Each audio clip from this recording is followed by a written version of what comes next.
we are almost at the finish line. Weeks and weeks have culminated in months and months have culminated in the few teams remaining going for a state title. I'm Travis Brown with DFW Varsity. This is Eric Zarate, the editor of DFWVarsity.com, and we have a state final high school huddle for you this week.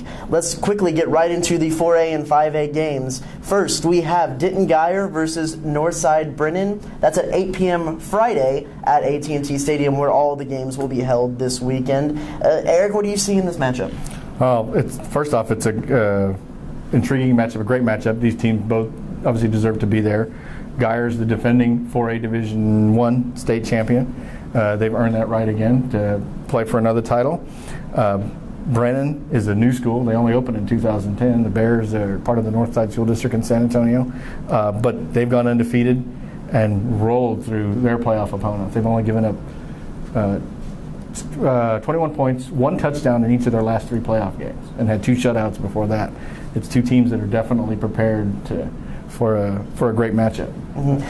Denton-Guyer is a team that I think, for hands down, far and away, a pick early in the season to make it to state. I think things went a little up and down, a little more up and down than they would have liked through the season. However, they made it. They accomplished the task. And I still think that with their playoff pedigree, with the state titles and the state finals that they've reached in years past, they'll have the experience to, calm the nerves. They played in AT&T Stadium.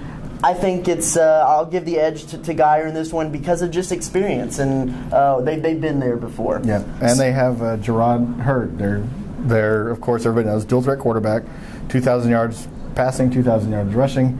He's had a hand in like 45, 46 touchdowns. Not too shabby. No, not too shabby at all. I got to agree with you on that. I think Guyer's got the edge on this one. Right. The other 4A game, the Division II game, that is Aledo versus Brennan at noon on Saturday. First game on Saturday.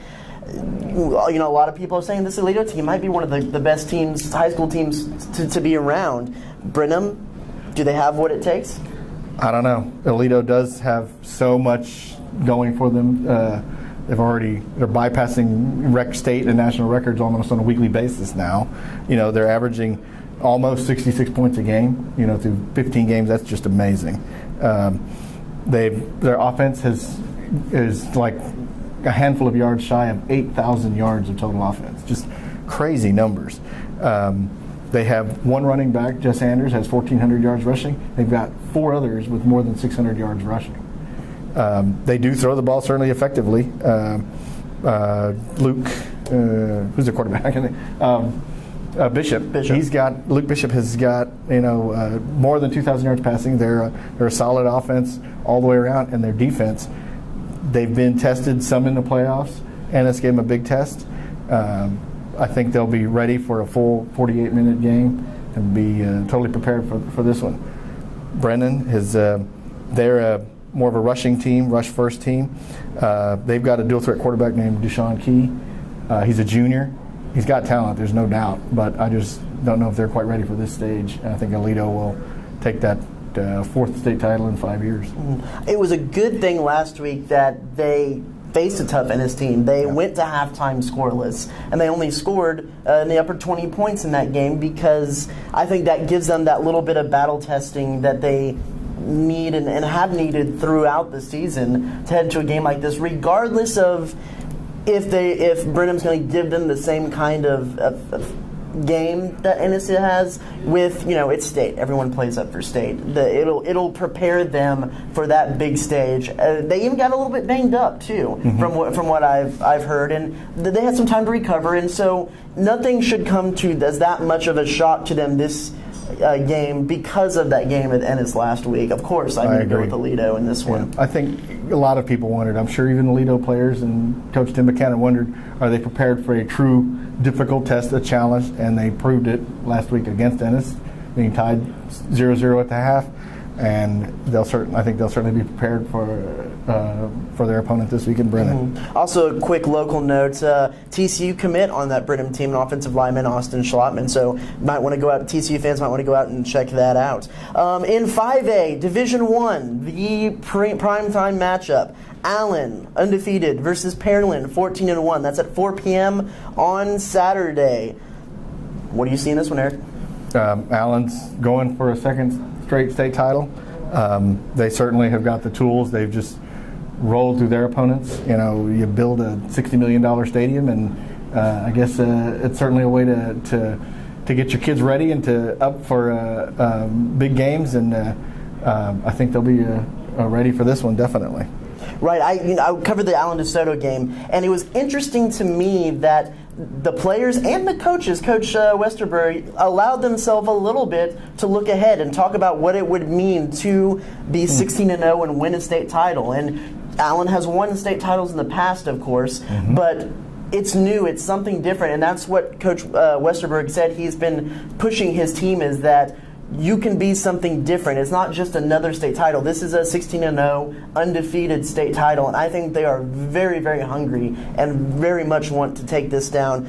Of course, I'm going to go Allen in this one. It's interesting, though, because their matchup against Pearland, who isn't unaccustomed to taking down powerhouse state title bound teams. In 2010, the last time that they were in the state finals, they took down a Euless Trinity team. At the first year these games were at AT&T Stadium. Right. I think nobody expected them to do that in 2010, and the Oilers will be ready for this one too. Right, and it'll be they won that one on a trick play, kind of a trick play controversy between when things were coming back from a commercial break. So we'll see how that game lines up, but I'm pretty confident Allen will take down another state title.